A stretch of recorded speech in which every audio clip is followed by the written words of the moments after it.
এখন চলছে ভরপুর পাকা আমের দিন, আর এই পাকা আমের সিজনে পাকা আম দিয়ে বানিয়ে ফেললাম পাকা আমের মালপোয়া অথবা তেলের পিঠা। পাকা আমের এই মালপোয়া অথবা পোয়া অথবা তেলের পিঠা যে যেটাই বলেন না কেন, খেতে কিন্তু ভারী মজা। এই পিঠাতে রয়েছে আমের সুমিষ্ট স্বাদ এবং ঘ্রাণ। খুবই মজাদার হয় এই পোয়া পিঠা। আপনারা একবার হলেও বাসায় ট্রাই করবেন। তো আমি কিভাবে এই মালপোয়া পিঠাটা তৈরি করেছি, চলুন আমার পুরো ভিডিওটা স্কিপ না করে দেখতে থাকুন এবং একটা লাইক করে দিন। আসসালামু আলাইকুম, আবার ওয়েলকাম জানাচ্ছি নতুন একটা ভিডিও দেখার জন্য। আজকে আমি এই পাকা আম দিয়ে মালপোয়া পিঠা তৈরি করব। তার সাথে রয়েছে খেজুরের গুড়, আর এই খেজুরের গুড়টা কিন্তু আমি শীতকালে সংরক্ষণ করে রেখেছি, কারণ আমার এটা পরবর্তীতে খেতে খুবই ভালো লাগে। খেজুরের গুড়ের যে কোনো পিঠা কিন্তু খুবই মজা হয়। তো চলুন আমি কিভাবে প্রসেসিংটা করে দেখিয়ে নিই। তো প্রথমে এখানে আমি কিছুটা পানি নিয়েছি, আর খেজুরের গুড়ের অর্ধেকটা আমি এখানে বটি দিয়ে কেটে নিয়েছি। আপনারা বটি অথবা ছুরি যেটার সাহায্যেই হোক কেটে নিতে পারেন। এখানে আমি গুড়টা পানির মধ্যে দিয়ে হালকা গরম করব। গরম বলতে যতক্ষণ না গুড়টা গলে যাচ্ছে ততক্ষণ পর্যন্ত গরম করব। বলক আনানোর কোনো প্রয়োজন নেই, শুধু একটু কুসুম গরমের চাইতে একটু গরম বেশি হলেই হবে। তো গুড় কিন্তু গলেই যাচ্ছে। গুড়টা গলে গেলে আমি কিন্তু চুলাটা অফ করে চুলার উপরেই বসিয়ে রাখব। তো গুড়টা কিন্তু গলেই গেছে। এই পর্যায়ে আপনারা দেখতে পাচ্ছেন, দেখুন নিচে কিন্তু কোনো প্রকার তেমন একটা গুড় নেই, সামান্য আছে, সেটা এমনিতেই গলে যাবে। এখন আমি চুলাটা অফ করে দিলাম, আর তারপর চলে যাচ্ছি পরবর্তী প্রসেসিংয়ে। এখন আমি এই আমটাকে ছিলে নেব। আর আম কিন্তু এখন অনেক সস্তায় আম পাওয়া যায়, আর অনেক ধরনের আম পাওয়া যায়। আপনারা যে কোনো আম দিয়ে এই পিঠাটা তৈরি করতে পারেন। আমি এখানে ল্যাংড়া আম নিয়েছি, আপনারা যে কোনো আম দিয়ে কিন্তু এটা তৈরি করতে পারেন। তো আমি আমটা ছিলে পরিষ্কার করে নিলাম। এখন এই আমটাকে আপনারা পিউরি করে নিতে পারেন, ব্লেন্ডারেও করতে পারেন অথবা হাতের সাহায্যেও করতে পারেন। আমি হাতের সাহায্যেই করে নিলাম, ব্লেন্ডারে আর গেলাম না। একটা আম যেহেতু হাতের সাহায্যেই হয়ে যাবে। তো এই তো আমি এটাকে ভালো করে কষলে আমের পিউরিটা বের করে নেব। আর এই আমটা কিন্তু খেতে ভীষণ মজা। আপনারা চাইলে অন্যান্য আম দিয়েও বানাতে পারেন। এক এক আমের কালার এবং স্বাদ কিন্তু এক এক রকম হয়। তো আমি আজকে আমার ঘরে এই আমটাই ছিল, এটা দিয়েই তৈরি করছি। তো আমি এই যে সুন্দর করে হাতে একটু কষলে কিন্তু আমি আমের পিউরিটা পুরো নিয়ে নেব। এরকম একটা ছাঁকনির মধ্যে কিন্তু নিয়ে নিয়েছি। এ পর্যায়ে আমটাকে ভালো করে ছাঁকনি দিয়ে এইভাবে করে কিন্তু সমস্ত পিউরিগুলা বের করে নেব। আর আমি কিন্তু এই যে একটু অফ ক্যামেরায় করে একদম পরিষ্কার করে আমি এটা করে নিয়েছি। আর এই তো দেখুন এতখানি পিউরি বের হয়েছে একটা আম থেকে। আর আমার এতটুকুই প্রয়োজন হবে, এর বেশি প্রয়োজন হবে না। তো বন্ধুরা, আম দিয়ে এখন নানান ধরনের অনেক কিছুই সবাই তৈরি করছে। আপনারাও কিন্তু অবশ্যই আমের সিজন থাকতে থাকতে করতে পারেন নানান ধরনের পিঠাপুলি এবং অন্যান্য খাবার। তো এখন আমার আমের পিউরিটা রেখে দিয়ে এই তো পানিটা কিন্তু হালকা একটু ঠান্ডা হয়েছে। একদম অনেক বেশি তো গরম আগেও ছিল না, কুসুম গরম আছে। এর মধ্যে দিয়ে দিচ্ছি চালের গুঁড়ি। এই চামচের সাহায্যে 2 চামচ আমি চালের গুঁড়ি দিচ্ছি।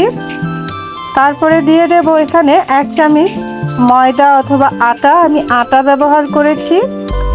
আপনারা অবশ্যই ময়দা থাকলে ময়দা অথবা আটা অবশ্যই ব্যবহার করবেন।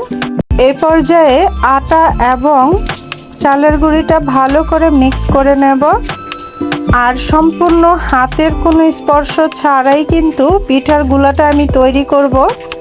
একদম হাত লাগাবো না।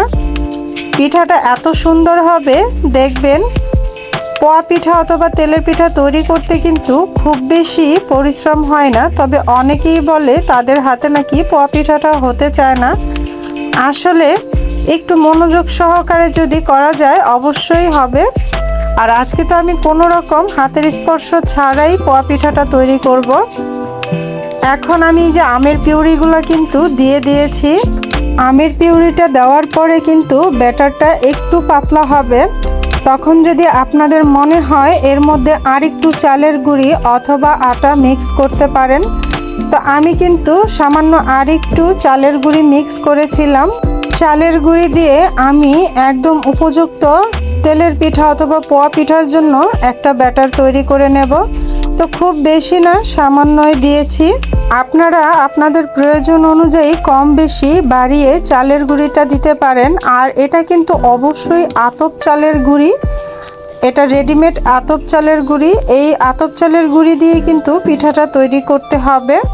তো আমার কিন্তু ব্যাটারটা একদম কমপ্লিট। আপনাদের যদি মনে হয় আরও একটু দিতে হবে, দিয়ে নেবেন। তো এখন আমি এই যে দেখুন, কোনো রকমই কিন্তু হাত লাগাইনি, সম্পূর্ণ এই চামিচটা দিয়ে কিন্তু করে নিয়েছি। তো এখন আমি চলে যাব বানাতে। এটা আমি রেস্টে রেখে দিয়েছিলাম 10 থেকে 15 মিনিটের জন্য, যেহেতু শুকনো চালের গুঁড়ি ছিল। তো এটা দেখুন অনেকটা পানি কিন্তু টেনে নিয়ে আরও একটু গাঢ় হয়েছে আর অনেক সুন্দর একটা কালার এসেছে। এখানে আপনারা চাইলে একটু ফুড কালার ব্যবহার করতে পারেন, কিন্তু এখানে না করলেও কিছু হবে না, যেহেতু এখানে খেজুরের গুড় আর আমের পিউরি দেওয়া হয়েছে, এমনি অনেকটা কালার হয়েছে। তো এই পর্যায়ে আমি যে তেল গরম করে দিয়ে সামান্য একটু কিন্তু লবণ ছিটিয়ে দিয়েছি।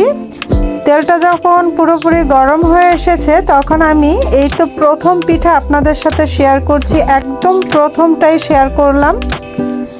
দেখুন যে প্রথম পিঠাটা আমার কেমন হয়েছে। তো মাশাআল্লাহ, প্রথম পিঠাটাই একদম সাকসেসফুল হয়েছে, সুন্দর করে ফুলে উঠেছে। যদিও আমি একটু কনফিউশনে ছিলাম যে পিঠাগুলো সুন্দর করে ফুলবে কিনা, যেহেতু আমের পিউরি দেওয়া আছে। তো মাশাআল্লাহ, আপনারা তো দেখতেই পাচ্ছেন অনেক সুন্দর হয়ে ফুলেছে, অনেক সুন্দর হয়েছে। আর আমি কিন্তু আজকে ছোট ছোট করে মালপোয়া পিঠাগুলো তৈরি করব। সব সময় তো আমরা বড় সাইজের করি, আজকে ছোট ছোট সাইজের মানে কিউট কিউট মিনি সাইজের আমি মালপোয়া পিঠাগুলো তৈরি করব। আমার কাছে এই সাইজের পিঠাগুলো কিন্তু খেতে বেশ ভালো লাগে। তো এরকম এই যে দেখুন দিচ্ছি আর হয়ে যাচ্ছে, খুব বেশি সময় লাগেনি, খুব সুন্দর করে দেখুন ফুলে উঠছে প্রত্যেকটা পিঠা, একদম ফুলের টুপটুপা হয়ে গেছে। তো আপনারা কিন্তু আমের সিজন থাকতে থাকতে এই পিঠাগুলো তৈরি করে খেতে পারেন। সব সময় কিন্তু একই রকম না খেয়ে একটু ভিন্ন ধরনের ট্রাই করবেন, ভালো লাগবে। তো আমি কিন্তু কথা বলতে বলতে আপনাদের সাথে বেশ কয়েকটা পিঠা শেয়ার করলাম। আর পিঠাগুলো আস্তে আস্তে আরও বেশি সুন্দর হচ্ছে, বেশি ফুলে উঠছে। আর পিঠাগুলো কিন্তু আসলেই খেতেও খুব মজা ছিল। তো এই তো তৈরি হয়ে গেল আমার আমের মালপোয়া পিঠা, পাকা আমের মালপোয়া পিঠা। খুবই সুন্দর, খুবই সুঘ্রাণ এই পিঠার মধ্যে। আর এই পিঠাটা এত সুন্দর একটা কালার আসে, সামনে থেকে না দেখলে বুঝতে পারবেন না। তো এই পিঠাগুলা দেখুন ছোট ছোট একদম ফুলকো ফুলকো মালপোয়া পিঠা, খেতে কিন্তু দারুণ মজা। আর এর ভিতরে কিন্তু কোনো রকম গুটলি অথবা দানা যেটা থাকে পিঠার ভিতরে তেমন একটা নেই, খুব সুন্দর হয়েছে। তো আপনাদের ভিতরটাও দেখিয়ে দিলাম, এর ভিতরটা কতটা সুন্দর হয়েছে আর কতটা পারফেক্ট হয়েছে। তো বন্ধুরা, কেমন লাগলো পাকা আমের এই মালপোয়া অথবা পোয়া পিঠা অথবা তেলের পিঠা, অবশ্যই কমেন্ট বক্সে জানিয়ে যাবেন। আর আপনারাও বাসায় ট্রাই করবেন। আজকের মতো এই পর্যন্তই, আবারও দেখা হবে নতুন কোনো ভিডিওতে। ততক্ষণ ভালো থাকবেন, আল্লাহ হাফেজ।